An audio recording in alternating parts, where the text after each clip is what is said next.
Good morning, welcome to Ashwitha creations. இன்றைக்கி வந்து நம்ம அழகான ஒரு ஹேர் பேண்டு எப்படி போடுறதுன்னு பார்க்க போகிறோம். ஹெட் பேண்டு, குழந்தைங்களுக்கு போடுற ஹெட் பேண்ட் பார்க்க போகிறோம். இதுக்கு வந்து நான் வந்து அக்ரிலிக் yarn யூஸ் பண்ணுறேன். அது திக்காக இருக்கு பாருங்கள். அதுக்கு வந்து நான் 5.5 mm யூஸ் பண்ணுறேன். நீங்கள் வந்து என்ன நூல் யூஸ் பண்ணுறீங்களோ அதுக்கு தகுந்தமான ஊசி எடுத்துக்கோங்க. ஓகே, ஒரு ஸ்லிப் நாட் போட்டுக்கலாம். ஃபஸ்ட்டு வந்து நம்ம குழந்தையோட ஹெட் அளவு இருக்கு இல்லையா, அதை கொஞ்சம் மெஷர் பண்ணிக்கலாம். குழந்தைங்களுக்கு ஸ்டாண்டர்டாக ஒரு மெஷர்மெண்ட் இருக்குது, செயின் எவ்வளோ செயின் போடணும்னு சொல்லிட்டு. அதை வந்து நான் டிஸ்கிரிப்ஷனில் லிங்க்கில் கொடுக்குறேன்.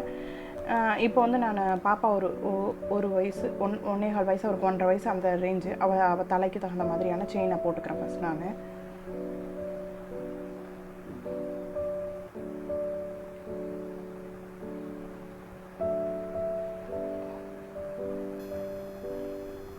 ஓகே, நான் வந்து ஒரு 60 செயின் போட்டிருக்கேன். பாப்பாவோட ஹெட் அளந்து லூஸாக இருந்தால் பரவாயில்ல, ரொம்ப டைட்டாகவும் இருக்கக்கூடாது. ஓகே, இப்போ வந்து நம்ம வந்து இதை வந்து ஸ்லிப் ஸ்டிச் பண்ணிக்கலாம். ஃபஸ்ட்டு செயினில் ஸ்லிப் ஸ்டிச் பண்ணிக்கலாம்.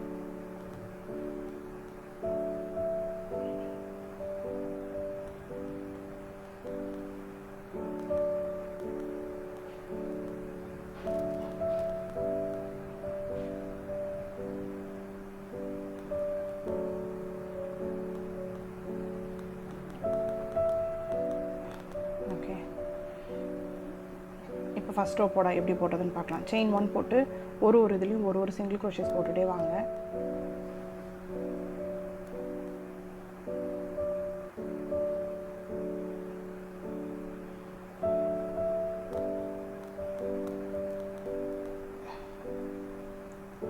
ஓகே, இந்த மாதிரி ஃபுல்லாக சிங்கிள் க்ரோஷேஸ் ஒரு இதுலேயும் ஒரு ஸ்டிச்லேயும் எந்த ஸ்டிச்சும் ஸ்கிப் பண்ணாமல் ஃபுல்லாக ஒரு சிங்கிள் க்ரோஷே போடுங்க. அடுத்தது எப்படி ஸ்டார்ட் பண்ணணுன்றதை சொல்கிறேன். ஓகே, ஒரு ஸ்டிச்லேயும் ஒரு சிங்கிள் க்ரோஷேஸ் போட்டு கம்ப்ளீட் பண்ணியாச்சு. இப்போ நம்ம வந்து இந்த டாப் செயின் இருக்கு இல்லையா, ஃபஸ்ட்டு போட்டோம் இல்லையா சிங்கிள் க்ரோஷே, அதில் ஒரு ஸ்லிப் ஸ்டிச் பண்ணிக்கலாம்.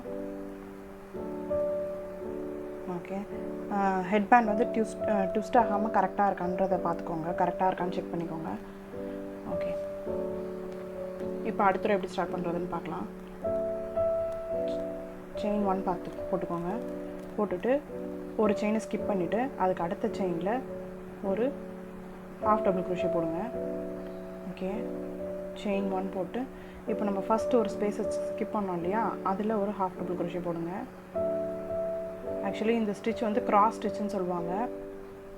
ஓகே, இப்போ என்ன பண்ண போகிறோன்னா அடுத்த ஸ்டிச்சை ஸ்கிப் பண்ணிவிட்டு ஒரு ஸ்டிச்சை ஸ்கிப் பண்ணிவிட்டு அதுக்கு அடுத்த ஸ்டிச்சில் ஒரு ஹாஃப் டபுள் க்ரோஷே போடுங்க.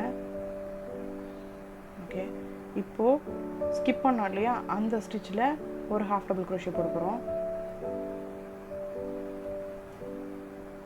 தெரியுதுங்களா? இதுதான் நம்ம ஃபுல்லாக போட போகிறோம். இந்த ஸ்டிச்சை ஸ்கிப் பண்ணிவிட்டு அடுத்த ஸ்டிச்சில் ஒரு ஹாஃப் டபுள் க்ரோஷே.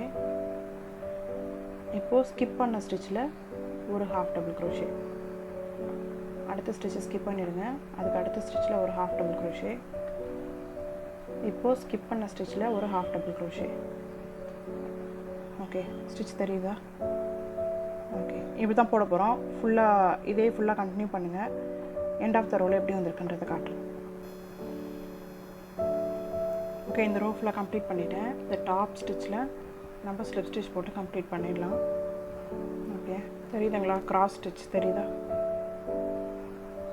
ஓகே, போடும்போது பார்த்து போடுங்க. ஏன்னா வந்து இப்போ ஏற்கனவே போட்ட ஸ்பேஸையும் கவுண்ட் பண்ணி பக்கத்து ஸ்டிச்லேயே போட்டுறாதீங்க. ஒரு செட்டு போட்டு முடிச்சுட்டு அடுத்த இதை ஸ்கிப் பண்ணிவிட்டு அடுத்ததில் போடுங்க. அதுக்கப்புறமா அந்த கிராஸ் அது பக்கத்தில் போடுங்க. அப்படி போட்டனா தான் கரெக்டாக அந்த இது வரும். போட்ட ஸ்டிச்லேயே திருப்பி போட்டோன்னா நமக்கு ஸ்பேஸ் இல்லாமல் அப்படியே அடைஞ்ச மாதிரி இருக்கும். ஓகே, இப்போது செயின் 1 போட்டுக்கலாம். செயின் 1 போட்டுட்டு இந்த ஸ்பேஸில் ஒரு சிங்கிள் க்ரோஷே. அதுக்கப்புறம் இந்த டாப்பில் ஒரு சிங்கிள் க்ரோஷே. அப்புறம் இந்த 2 ஸ்பேஸ் இருக்கு இல்லையா, இதுக்குள்ளார ஒரு சிங்கிள் க்ரோஷே. அப்புறம் இந்த டாப் ஸ்டிச்சில் ஒரு சிங்கிள் க்ரோஷே. இந்த ஸ்பேஸில் ஒரு சிங்கிள் க்ரோஷே. அந்த மாதிரி ஃபுல்லாக போட்டு முடிங்க. கரெக்டாக வந்து பார்த்து போடுங்க. மேலே ஒரு சிங்கிள் க்ரோஷே. அதுக்கப்புறம் வந்து இந்த ஸ்பேஸ் உள்ளே விடணும். தெரியுதா? இந்த ஸ்பேஸ்க்கு உள்ளே விட்டு போட்டோன்னா தான் நம்ம ஸ்டிச் வந்து கரெக்டாக செப்ரேட்டாக தெரியும். அதுக்காக தான் இதை ஃபுல்லாக ஒரு சிங்கிள் க்ரோஷே போட்டு முடிங்க. ஓகே, நான் இதை ஃபுல்லாக கம்ப்ளீட் பண்ணி ஸ்லிப் ஸ்டிச் பண்ணி முடிச்சிட்டேன். இதில் வந்து நான் ஒரு ஃப்ளவர் அட்டாச் பண்ணியிருக்கேன். இந்த ஃப்ளவர் வந்து நான் டிஸ்கிரிப்ஷனில் லிங்க் கொடுத்துருக்கேன். நீங்களும் எப்படி போடுறதுன்னு பார்த்து தெரிஞ்சுக்கோங்க. ஆக்சுவலி இந்த ரிமூவல் தான் வேணும்னா நம்ம வேறு வேறு ஒரு கலர் ஃப்ளவர் பண்ணிவிட்டு இது கூட நம்ம மேட்ச் பண்ணிக்கலாம், எந்த கலர் வேணால் வச்சுக்கலாம். பட்டனை ஸ்டாண்டர்டாக அதில் அட்டாச் பண்ணிவிட்டு இந்த ஃப்ளவரை வந்து அதில் லாக் பண்ணிக்கிற மாதிரி வச்சுருக்கேன். ஓகே, அழகாக இருக்கும், போட்டு பாருங்கள். ரொம்ப சிம்பிளாக இருக்கும், ஒரு 10 நிமிஷத்துலேயே போட்டுடலாம். இந்த மாதிரி கலர் கலராக ஃப்ளவர் பண்ணி வச்சுட்டு நம்ம எந்த ட்ரெஸ்க்கு போடுறோமோ அந்த மேட்சிங்காக அந்த ஃப்ளவரை இதில் அட்டாச் பண்ணிவிட்டு அழகாக குழந்தைங்களுக்கு போடலாம். ரொம்ப க்யூட்டாக இருக்கும். நீங்களும் போட்டு பாருங்கள். உங்களுக்கு இந்த வீடியோ பிடிச்சிருக்குன்னு நினைக்கிறேன். மறக்காம என் சேனலை சப்ஸ்கிரைப் பண்ணுங்கள். அடுத்த ஒரு நல்ல ப்ராஜெக்டோடு உங்களை மீட் பண்ணுறேன். தேங்க்யூ.